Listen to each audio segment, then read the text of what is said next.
Basmayın, koyun. Bolalar, demek biz o'tgan darsimizda tabiatni muhofaza qilish mavzusini o'tgan edik. Bugungi mavzumizda esa o'tilgan mavzuni mustahkamlaymiz. Demak, mustahkamlash uchun daraxt metodidan foydalanamiz. Hammamiz bolalar olmani yaxshi ko'ramiz, ha? Demak, olmaning tagida bizga savollar berilgan. O'sha savolga kim to'g'ri javob bersa, o'sha olmaning egasi bo'ladi. Tushunarlimi? Demak, kim chiqadi olma tanlashga? Umid qani? Umiddan boshlaymiz.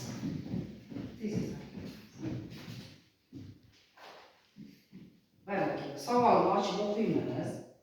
Nima deyapti savolga?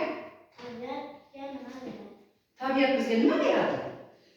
Olma, mevalar, hanot, anor, toza havo beradi.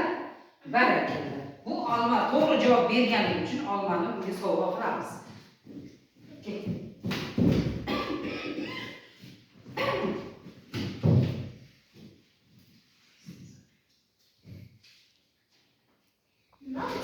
tabiatni asrash muhim. Agar hamma joyni toza qilsak, o'zimizga yaxshi bo'ladi. Agar yomon qilsak, o'zimizga zarar bo'ladi, kasal bo'lamiz. Barakalla. Demak, bu sovg'aning ham egasini topdik, ha? Yana kim chiqadi?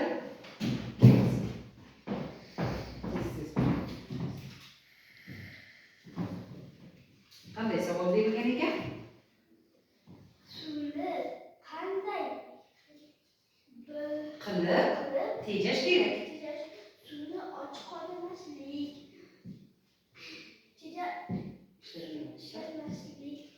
Ishlatgan vaqtda og'zini yopib qo'yish. barakalla. Keyingi so'zda chiqamiz. Tez.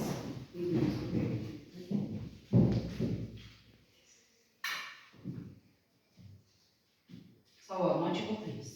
Savolda nima berildi?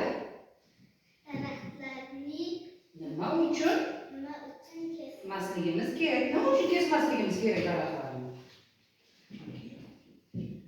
Nima uchun kesmasligimiz kerak?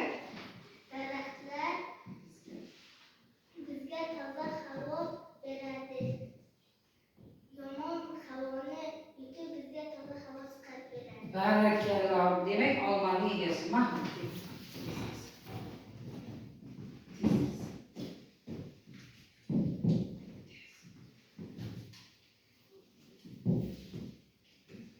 Tabiatni muhofaza qilish nima?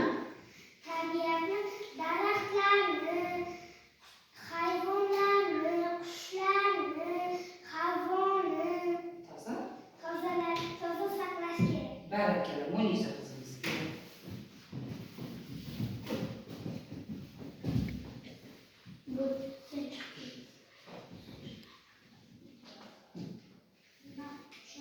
Havo nima uchun toza bo'lishi kerak?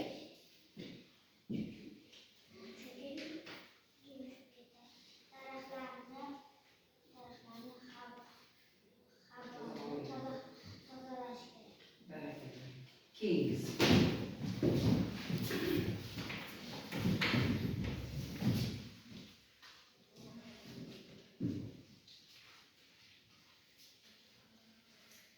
Tabiatga odamlar tomonidan qanday zarar yetmoqda?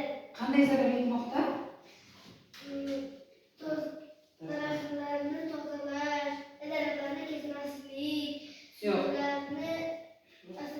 suvlarga chiqindi tasmaslik kerak. Barakalla. Demak, tabiatni muhofaza qilishda hammamiz ancha ma'lumotlarga ega bo'libmiz, ha? Rahmat bolalar sizlarga.